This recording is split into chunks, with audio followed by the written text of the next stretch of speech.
ዳኒ የምትባል ሰውዬ እንደው ስሜትህ ይቋረጥ። ስሜቴን ያቋረጥከው ነው የምልህ።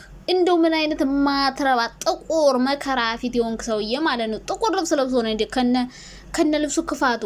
እኔ ማለት ነው መጀመሪያ ላይ ሩታና አብርሽ ሮማንሲ ነገር ሳይ ኦ ማይ ጋድ፣ እኔ ደግሞ ልክ ያሰቡት ቦታ ሄዱ ብዬ ነበር ማለት ነው። በጣም ደስ ብሎኝ ግማሽ ቪዲዮ እንዳየው ዳኒ ጥቁር ልብስ ለብሶ መጣ። ስሜት ቁርጥ ነው ያለ የሚያቋርጠውና ማለት ነውና እንግዲህ ሩታ አብርሽን ለማዝናናት የሆነ ቦታ ወስደው ነበረ። ወይኔ ሄርሜላ ተቃጠለች ምናምን እያልኩ ነበረ በውስጤ። ግን መሀል ላይ ዳኒ ሲመጣ በቃ ሄርሜላም ከኋላ እንዳለች ተሰማኝ። በቃ ቤታቸውን መቀመጫ አጡ፣ መዝናኛ ቦታ መቀመጫ አጡ።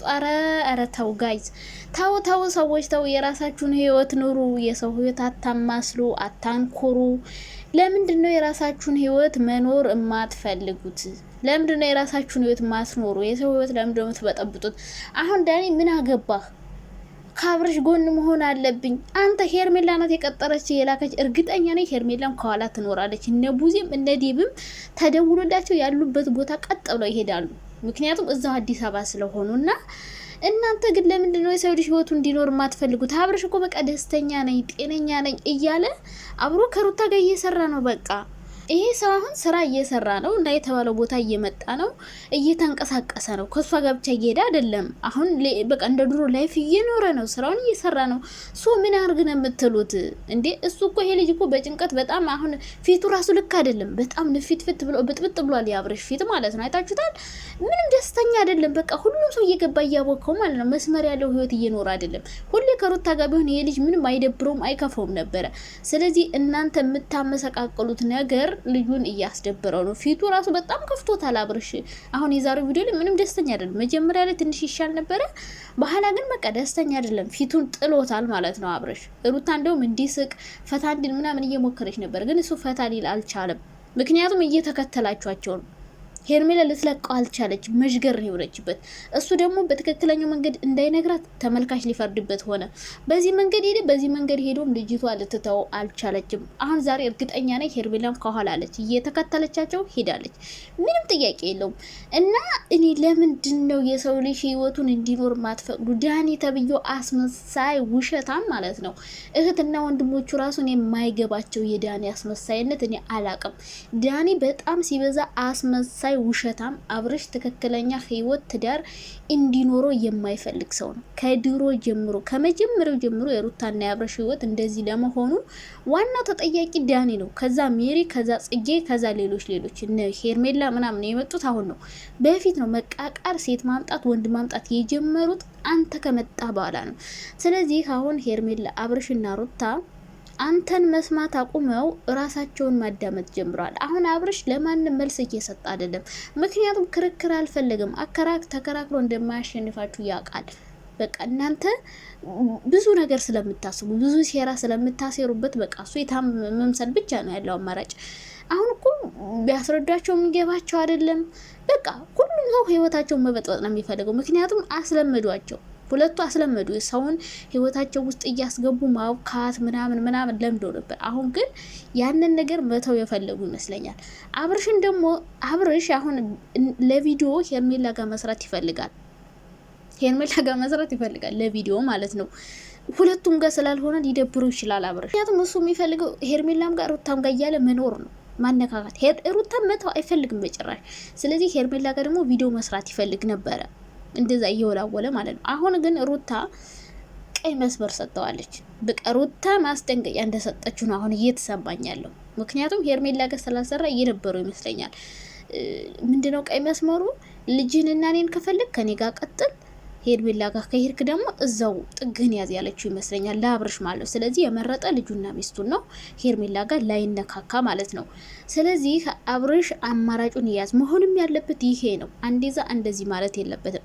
ልጁንና ሚስቱን ይዞ ማሳደግ ህይወቱን መቀጠል አለበት እንጂ ሄርሜላ ጋር ሄዶ ሲነካካ ድሮ ከዛ ደግሞ ሩታ ጋር መጥቶ ምናምን መሆን የለበትም። እና እሷ ከዛ ስሜት እንዲወጣ ለማድረግ እየሞከረች ነው። ግን ዳኒ ሄደ ተከትሎ ስሜት ይቋረጥ። ጥቁር ምላስ የሆነ ልጅ እንዴት እንዳናደደ መሀል ላይ ሲመጣ በቃ መጀመሪያ በጣም የድሮ ነው ትዝ ያለኝ። ድሮ እዚህ ቦታ ታስታውሳላችሁ? የሆነ ሰዓት ሩታና አብርሽ ተጣልተው ማለት ነው።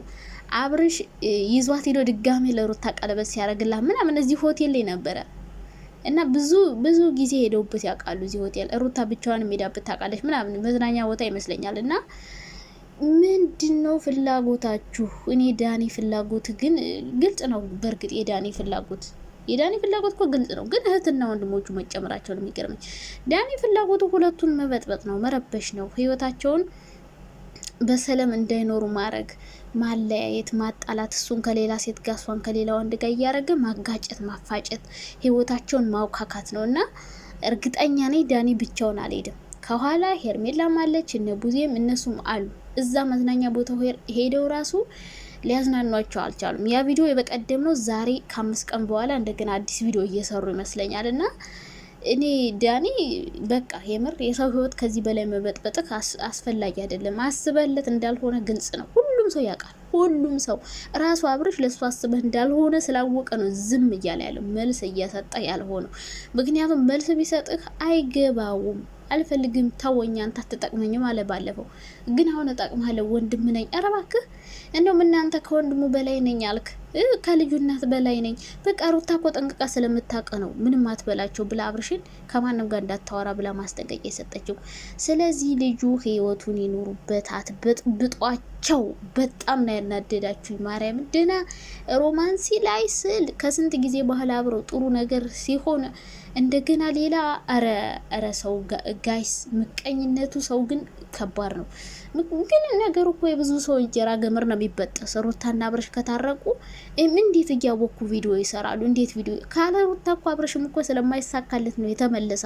አይቶት ሄርሜላ ጋር ቪው የለም። ሄርሜላ ጋር ሲሰራ ቪው የለም። በቃ ከሩታ ጋር ሲሰራ ደግሞ ቪው አለ። አይ በቃ የሚያዋጣኝ የልጅ እናትና ሚስቴ ጋር ነው ብሎ ተመለሰ። ምክንያቱም ሩታ ከዛም ከዚህም ከሆነ አላስደርስም ልትለው ትችላለች፣ አብረው ላሰራ ትችላለች። ስለዚህ አብርሽ የሚጠቅመውን ነገር መርጧል። እናንተ ደግሞ ሌላ አይዲያ ምረጡ፣ ሌላ ክሬቲቭ አድርጉ። ሁሌ በእነሱ እስከ መቼ ነው በእነሱ የምትሰሩት? እነሱ እንኳ ትልቅ ይሆናሉ ይበስላሉ።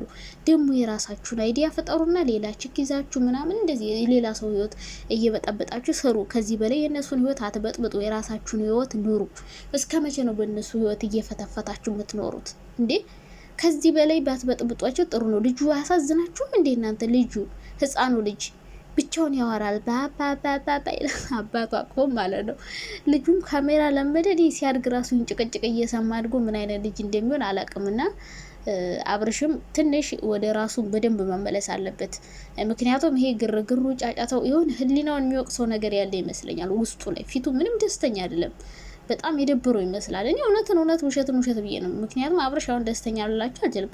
ግን እንደዚህ የሚያደርገው እያስመሰለ ነው። አንደኛ፣ ሁለተኛ ነገር ብዙ ሰው እየወቀሰው ነው። ህሊናው ራሱ ይወቅሰዋል። የሁለት ሰው ህይወት ማበላሸት